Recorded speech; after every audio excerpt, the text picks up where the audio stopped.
So know that things that you're going to see in the future are going to come from California Global Education Project. After 26 years, I'm having a hard time getting used to saying that. I can only imagine what the Koreans, when the Japanese came in and made them all change their names. And there's so many books written about that. And just changing this little name of the organization has been difficult for me. And I didn't think it would be. So then I began to feel very compassionate toward what people in societies where someone's come in and made everybody change names have gone through in a way that I wasn't before, although I never thought it was right. But I get it now. So there we go. So just a quick little bit about the California Global Education Project. I think it's of all times that we've been in existence, right now is a time when we're looking so much at the whole global. We've got such diverse populations that we're working with. And one of the things that we work so strongly with is programs to advance cultural education. Culture including religion and music and art and your daily living, etc. And so this is, working with world religions is just plain essential, because as you can see just from what's written in the book that we just, or the guru that we just saw, there's so much there that is practical life, living, philosophy. It's not just high scripture, but it's really how do we live our life, things like hard work. And if you looked, I took pictures in the classroom of the things that are important, and they're all about living daily life.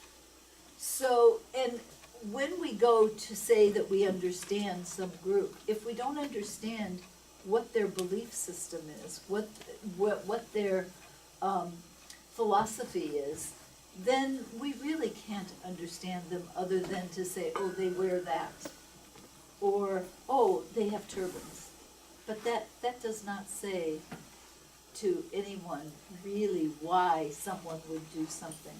So it's important that we really get to know those pieces that underlie any group or any organization that we're trying to understand better culturally.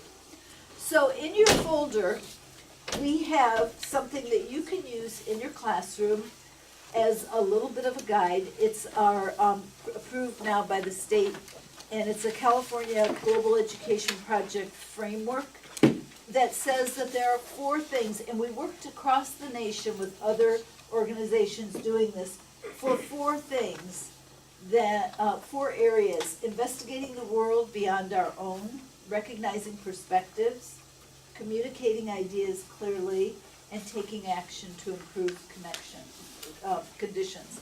So those are all things that any teacher, no matter what subject area, can do to help students become more globally competent.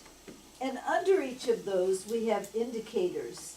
And those are the actions that you would expect to see in a classroom, in a society, with people who are globally minded, or even simply community minded. These are very good things. So there are many of these, and you can, at your leisure, take a look at all of them. But I chose 6 today that I thought you might keep in your mind as you're learning all of the things that you've already learned and are learning now. 6 indicators. One of the indicators, and you have each have a set of these. One of them is to keep an open mind. And so as we go about the day, try to put yourself outside of your mind and try to put yourself into the minds of the people that you're hearing from. A second one is to actively listen. So if you could turn off all the chatter that comes to us constantly, the chatter of our phones, the chatter of, oh my gosh, when I get out here, I've got to go here and there and the other place, and try to listen with your ears really open to the person who's speaking. You'll also have a chance to be asking some questions in a little bit. Examine the perspectives and the influences of others. So there's a perspective no matter who we are. Every person in this room has a different perspective probably on most things, some more similar than others. But think about the different perspectives that you're seeing and how those might influence other people. Posing questions to better understand issues and perspectives. You're going to have a panel. We've already had some opportunity to ask some questions, and feel free throughout this to think about the issues and about the different perspectives that you're hearing, and don't hesitate to ask questions relevant to that, so that when you leave here, you have clarified some of the things that you're wondering about. You shouldn't walk out wondering. You should walk out saying, I had an opportunity to find out. This one is really important. Empathize with others. And this goes back to the victimization thing. We don't want to make victims out of anybody. But, and empathizing doesn't mean pity. Empathize means get into understanding that person's feeling as it is, without judgment, but truly understanding it. And that means taking aside yourself, your own ego, and knowing your own ideas, and saying, because sometimes we can't do this because we block. So we want to try to step outside of ourselves and look into exactly what someone else is saying. And finally, our big goal is to recognize the value of each person in a global community. And every time we go out, and I have to say thank you to all of you who took that step on a Saturday to come out, to know someone else who you may not understand prior to this, to really see the value. And I think as we finish the day, I already see enormous value in many of the perspectives that we've heard about today. But recognizing what this community that we're looking at today, what their value is to our larger community. There's a lot there. So think about these things, keep them in mind as we go through the rest of what we hear today. Okay? So we're going to look at two things now for just a very short time. This is not an in-depth, but because most of you are history teachers, I want to make sure that you have the context for this for your history class. And if you ever are interested, and we'll ask you at the end on our evaluation, if you want more in-depth, we're happy to set up a separate session for that. But today's session is going to be just a very quick, where does this fit, and how did this community get to the United States? Why aren't they over in the Punjab state in India? So that's the way that we're going to be looking at this historical piece. Alrighty, so the first thing, oops, how did I get there? I don't need to be there already. Someone give me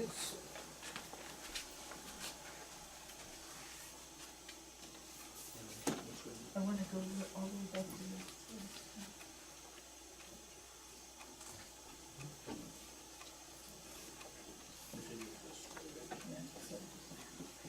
Okay.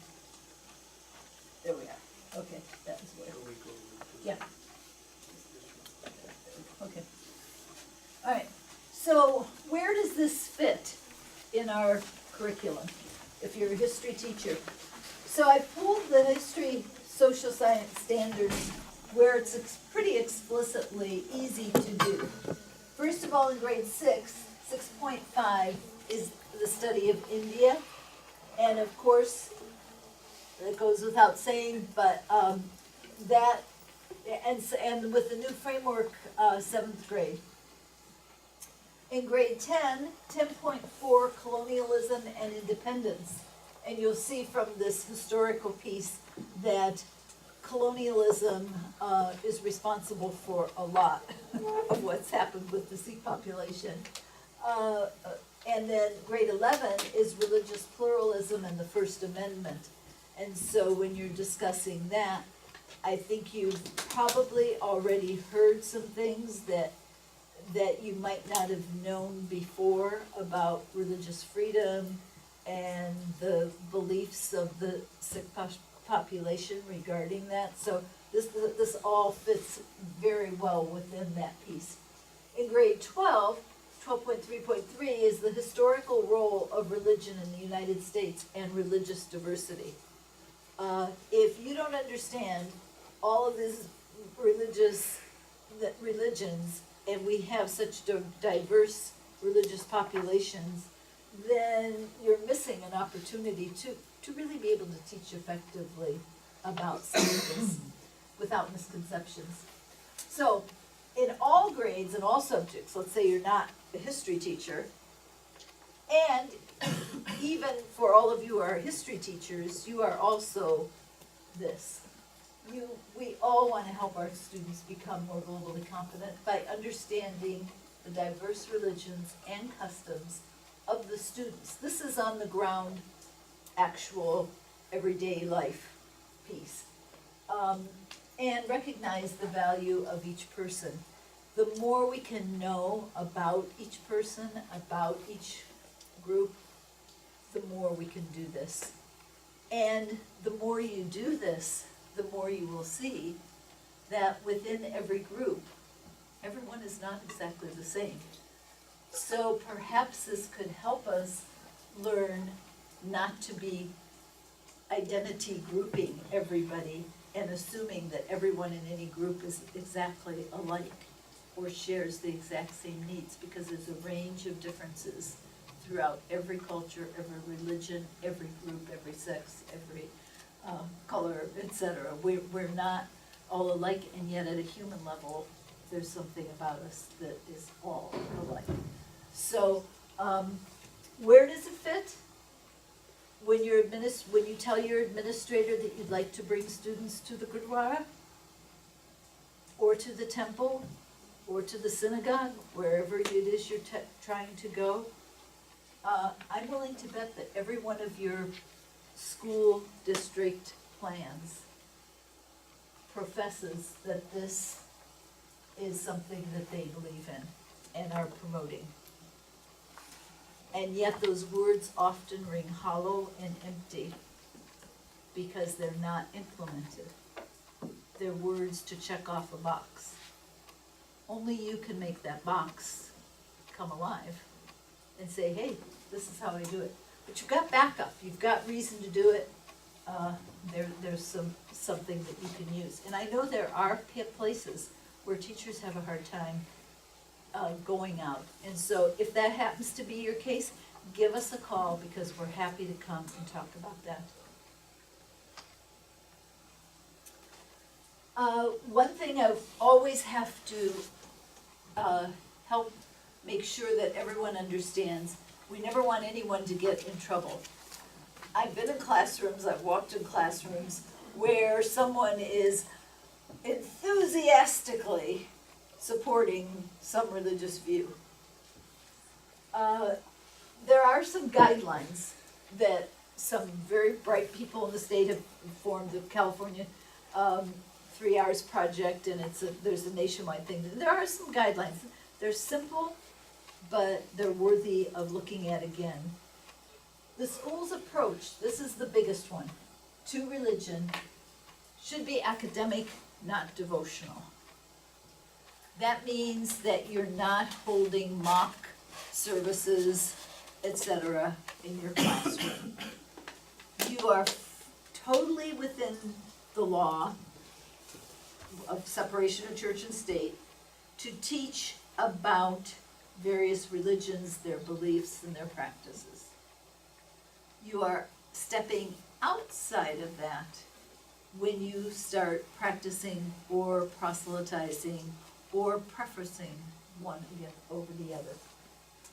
You want to strive for student awareness of religions, but not pressing for acceptance of any religion. And so, if you're out there trying to convert people to one religion, you're gonna have yourself trouble. The school sponsors study about religion, not the practice of religion. Over and over, I'm gonna be saying that. The school may expose students to a diversity of religious views, but may not impose a preference in a particular view. Got it? That's the big thing there, is not exposing them to, but also, and not practicing the religion, but learning about it. And also, the school educates about all religions and does not promote or denigrate any religion. And by that, what they mean is the absence of religion. It's not okay either to put down someone for not having a religion. So, some people may go, oh, well, those atheists. No, that is as unacceptable as promoting a specific religion. And that means, and also not conforming students to any particular belief.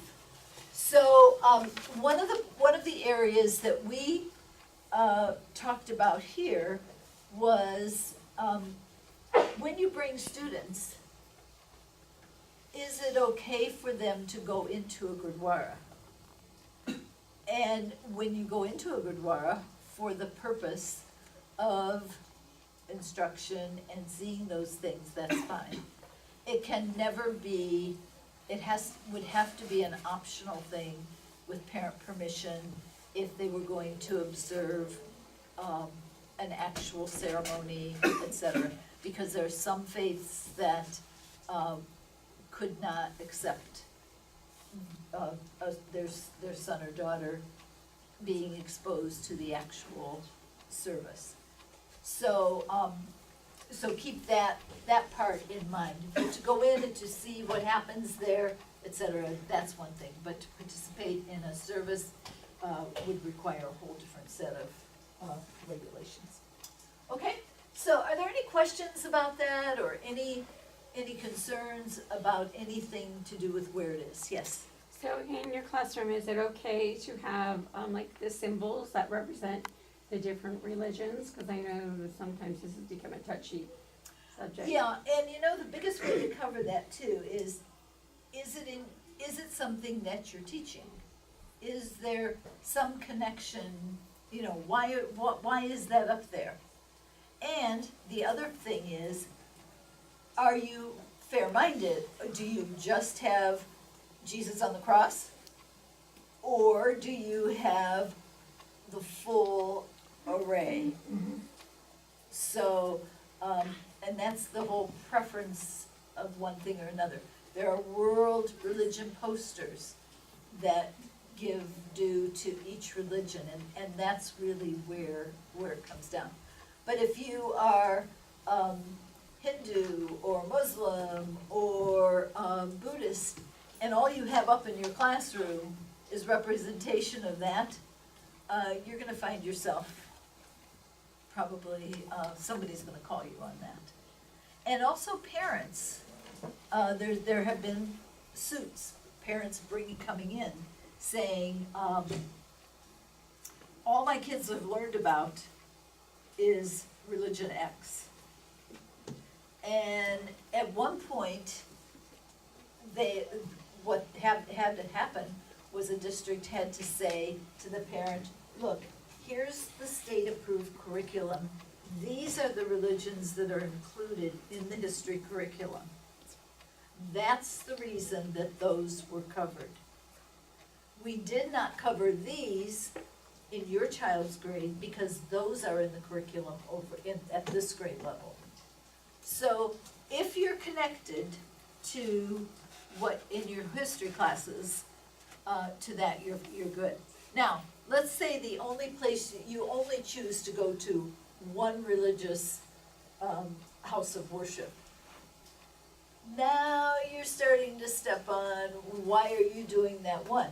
Now, let's say you have loads of students from that particular thing and your school is experiencing bullying things and so you wanna go for that.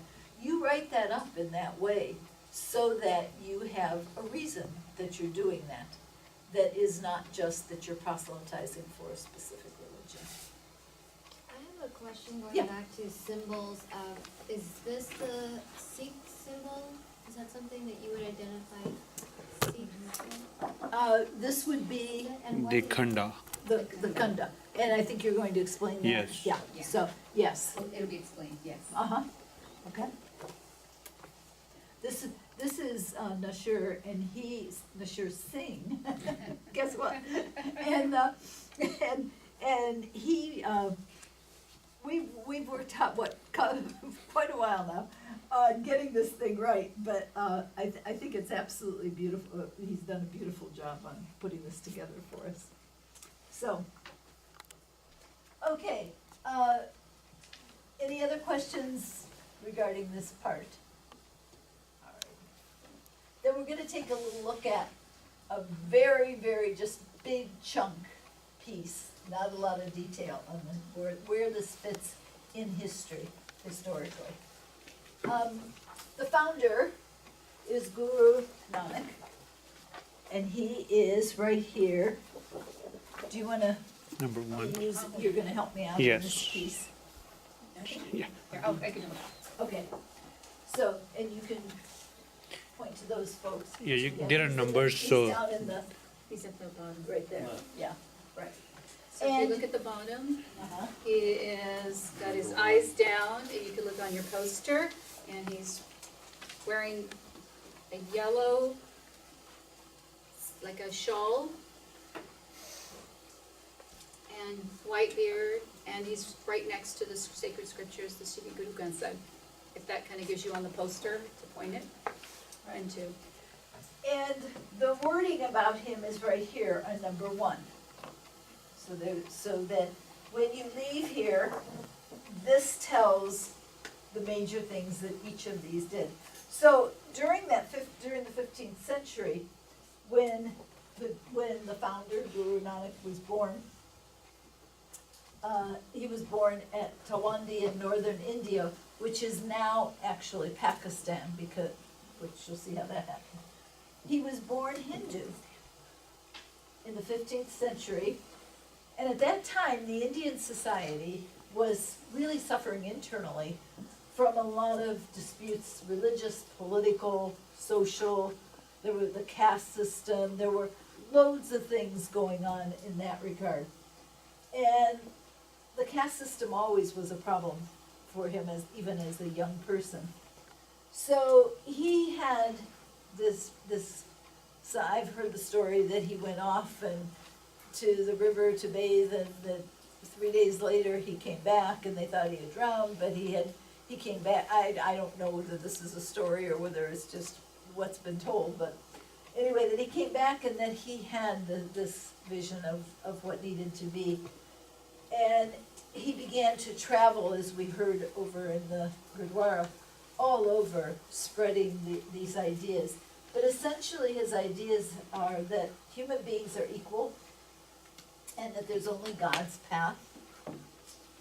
And what matters is how we act, not what religion we possess. So men and women are equal, but all colors are equal, all races are equal. And this was, there was also in this, not written as such, but by the very nature of this, it was a rejection of caste. Because caste was the very opposite of that.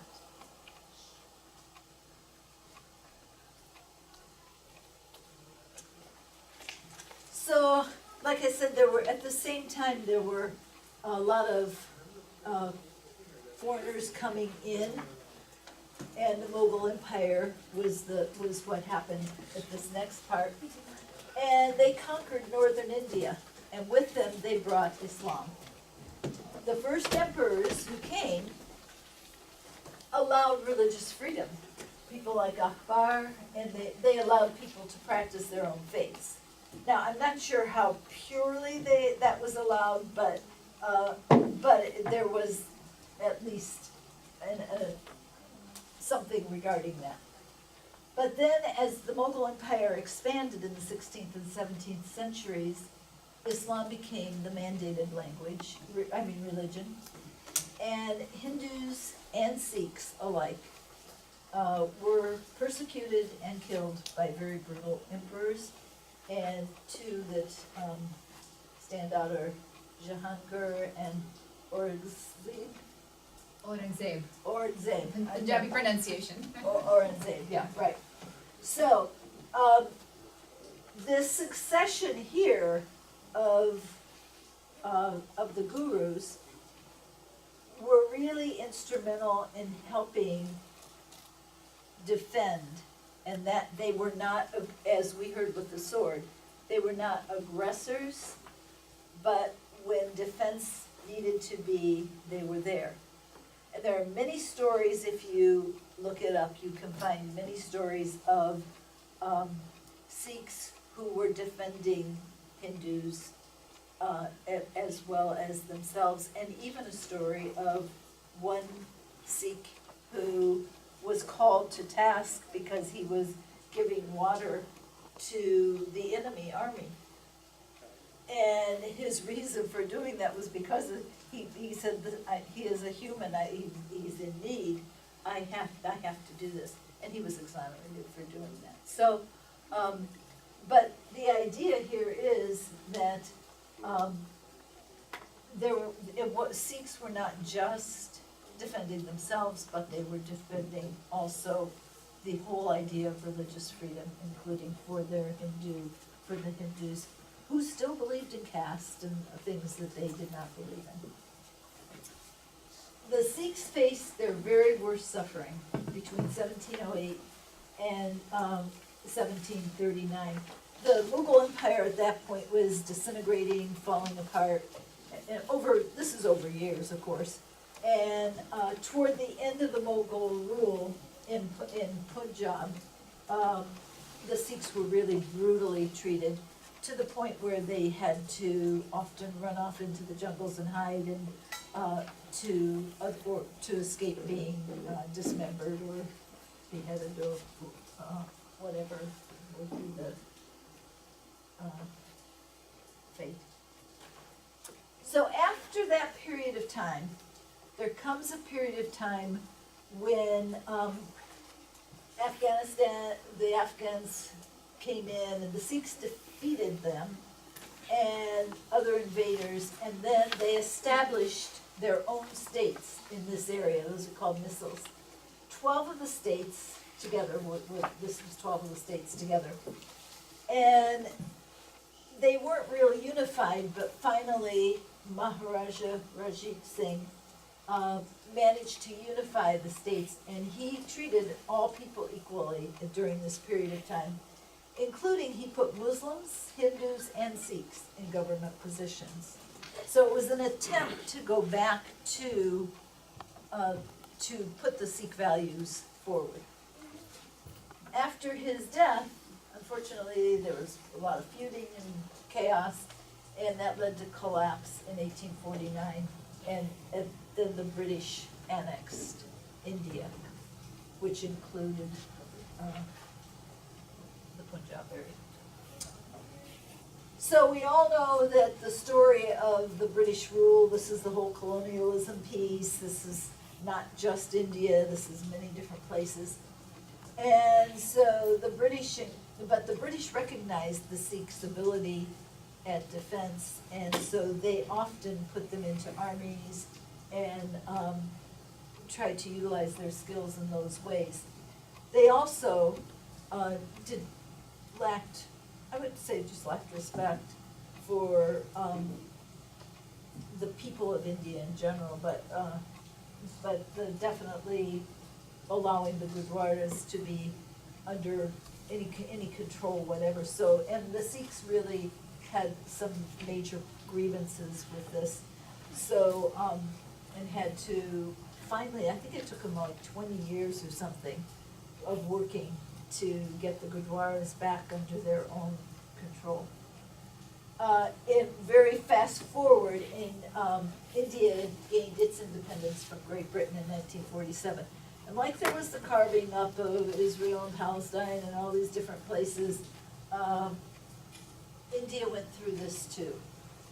And when they gained their independence in 1947, the state of Punjab, which is up in the north of India in what is now Pakistan, the state of Punjab, which was the homeland of the Sikhs, was divided up. And a third of it was left in India, which is the Punjab state, and the rest of it became a Muslim state known today as Pakistan. So now there were there were Sikhs living all in this area. So what do you think happened with the Sikhs in the part that got put into the Muslim state, Pakistan today? Those people needed to leave. So, and what was left of Punjab was pretty small. So there wasn't enough room there, so some of them went to different states in India, but others actually left the country altogether at that point. Also, the Sikhs in India faced unfair treatment and persecution, as well as attacks on their Gurduwaras by the Indian government, which had control of, by about 83%, majority of Hindu. So now they go from the Mughal persecution to the persecution right within their own country. The Sikhs in the Muslim third had to leave their homes too. I already said that too.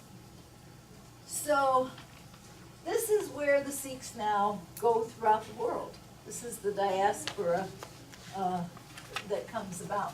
And there's a lot more that's underneath all this, but this is, and a lot of details. There were bombings of Gurudwaras in India and lots of things that, when you heard the comment that they understand terrorism because they've experienced that, if you really read the history, you will see there was a lot of that going on. So today in India, the Punjab is still considered to be the homeland of the Sikhs. However, the Sikhs have spread. And initially, at one point they were in East Africa, but after the division, after the independence, Idi Amin, who was president of Uganda, forced all the Indians and all the Sikhs out, even though they had been there for a long, long time. So they got thrown out. And they have since been allowed to come back, I understand. So not only did they lose the Punjab area, but they also lost other places where they had been. So where did they go? They went to Great Britain, they went to Canada, they went to the United States. And in the United States, they first settled in Stockton, El Centro, and Yuba City. And there is also always a big yearly festivity that goes on in Yuba City to this day. Some went to cities such as Washington, D.C. and New York, but they are mainly on the West Coast, so mainly in this part of the country. Canada was another place that they went to, I think Gunundur. Yes, I was raised in Canada. Was raised in Canada. 69 to 85. I was born in India, but yes. Born in India, raised in Canada, okay. And they went there for good working conditions, and you have to, that's something that I've learned as I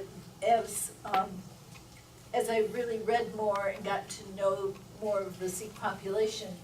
One of the things that I see is so important to the Sikh population is this earning a good living, being a responsible person. And so finding a good job, when he said, you will not find them out begging. They're hard workers, and they'll get together in certain areas. And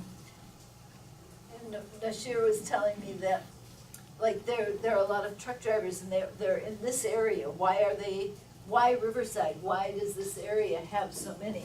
Well, I didn't understand that in Orange County, there are not quite as many because you can't park your trucks. There's no place to park them, but there are places here to do that. So there's so many things that make these connections happen. Yes, So, you had met Balwinder Singh, right, our president? yes. So he literally came over here, he owns a lot of truck stops now, and he's in that business, but Ah. he drove a truck himself as a Mhm. first generation immigrant, drove a truck all across the country. And there are a lot of the first generation, Indians that landed over here that didn't necessarily have the education Language or skills. didn't wanna go ahead and, so trucking is actually, driving a truck is a pretty good business. I mean, they actually, it's a tough life, but they make a decent amount of But money. it's also honorable because we need to get our things, our stuff Exactly. transported. Exactly. So this population showed up over here around this area and being, so you see some of the trucks parked over here. But they drive literally, any number of miles across the country. And he himself, he can tell you, do you want to say a little bit? Sometimes we drive like almost 6,000 miles in a week. Driver in the truck, we go back away to Boston, and then come back in a whole week, and we make about 65,000 miles. So there are two drivers in the truck. One is sleeping, other's driving. Wow. And the other one wakes up, the other one goes to sleep. They kind of, That time is fun, but right now it's too much traffic. The freeway is empty everywhere. You go from here to all the way to Florida, go to the Boston. The freeway is empty now. The crowd, big crowd. Oh, the freeways are empty there? That time they is like used to be. They used to be. He but- says it's no longer fun. It used to be fun before because there were not many people on the road. Uh-huh. And now it's not as much fun because there's too much traffic. I agree. I drove a convertible my whole life, and all of a sudden, about I think maybe 12 years ago or something, I said, my convertible has to go because I'm surrounded by trucks. I feel scared now to do that. Traffic is crazy, I agree. So, okay, today Sikhs live all over the world. So, that's where they went, how they got there, and et cetera. So the terms that you have, you've got this paper in your folder. I wanted you to have that, and I'll also send you this PowerPoint. There's no problem with that. And in a little bit, we're going to be having a panel discussion with Sikh students and Sikh parents. So I want you to be thinking of any questions. These are some things that we're going to use as a guide to start, but you'll be able to ask them other questions as well. So, are there any questions yet to start? Okay, so once we have the questions, I mean, the tea is ready if you guys wanna have tea and a little quick break, because then we'll start up, but I And didn't then know we'll Connie. No, I'm finished. Good. So, Okay. okay, so we'll stop here, and you're going to, you've got the gurus here, and we will go have our tea and come back. Okay, Yeah, the by the tea way, is- there's gonna be a quiz at the end of the day. If you don't pass, you don't leave. We are not religious based. So we develop educational materials and we focus on Sikhs because that's where we have the expertise. And so we develop these materials using national standards, so we're endorsed and approved by NCSS. And our materials are also approved by the California Department of Education. So we meet those standards. And we just wanted you to know that we know how hard it is when you are given curriculum, you're told this, you've got to meet this mandate, you've got to meet this mandate, and to come up with a lesson plan and a way to present it, it becomes challenging. So we've made that easy. And these resources are provided to you for free. And we can do that because the community has generously donated so that we can make sure that there is no cost to the educators, because I know the budget is tight, and so anything we can do in this regard, we try to do. We're at NCSS conferences as well as state level conferences. Last year, we were at NCSS in San Francisco, and we held the president's reception at a Gurduwara. So we launched a new program, and this is the third time that we have brought the educators and the local Gurduwara Punjabi school, as well as Kaur Foundation with the resources together, because that dialogue is important. I remember going to school, I loved field trips. Field trips gave me a perspective that I might not have gotten in a book or even in a lecture series. So that's why we thought this is a tool in your toolbox as educators.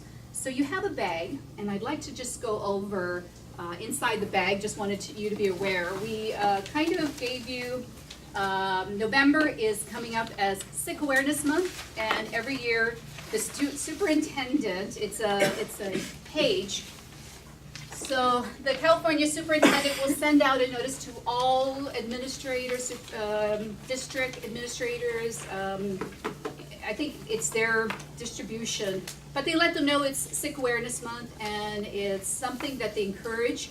And so we're just giving you a copy of what's coming. And we also provide resources on things you can do just to celebrate and to talk about Sikh Awareness Month in your classroom. Okay, so we want you to know about that. You have the Sikh float paperwork that we sent out. So in January, is another tool and information you can use when you have your dialogue. And then we also have, because we always get asked, is there films or documentaries or anything we can show? And so every year in November, there is a Sicklands Film Festival. And in this film festival, they have documentaries and they have short films, and you can view them for yourself as to what might be appropriate as another tool, a visual tool to use in your classroom, because the topics will be about Sikhs, cultural, and Do we have one of those flyers? we can make those available. I have, and we'll send the flyers. Jagjeet Singh is here. He's from the Sicklands team, and he'll be So able the to tickets come. are also available free. We will sponsor the tickets. I have sponsors who will give you guys tickets if you want to. Where is it held? It's at the two places, the free, in Chapman Santa Ana University. and Chapman. No. So Sicklands is in collaboration with the film school, the Dodge Film School at Chapman University. And so this has been, I think, how many years now, 10th year? Yeah. And the students of that university, the film school, they actually produce it. They research it, and they go internationally. They had a project in Australia, they had a project in Italy. So those that are doing world history, there's some Sikhs, information about Sikhs in Italy. There's information about Sikhs in Australia. So, and again, we try to bring free resources, tickets, viewings to the educators, because we understand that it's important for you to have those tools ready, okay? And it's our community that's doing this. So that will be made available. I handed out a pen. If anybody did not get this pen, okay. So on the back of this pen, the resources you're gonna see today, the lesson plan, is in a USB that pulls out from this pen. Now Cher was kind enough to upload our resources onto this pen, and if perchance, you wanna look, we have our website address as well. So it's just on the back, plus it's handy for you. And so we wanna make sure that it's easy for you to pull up these resources. When you get a chance, this is actually what the lesson plan looks like. That's been approved, state level, national level.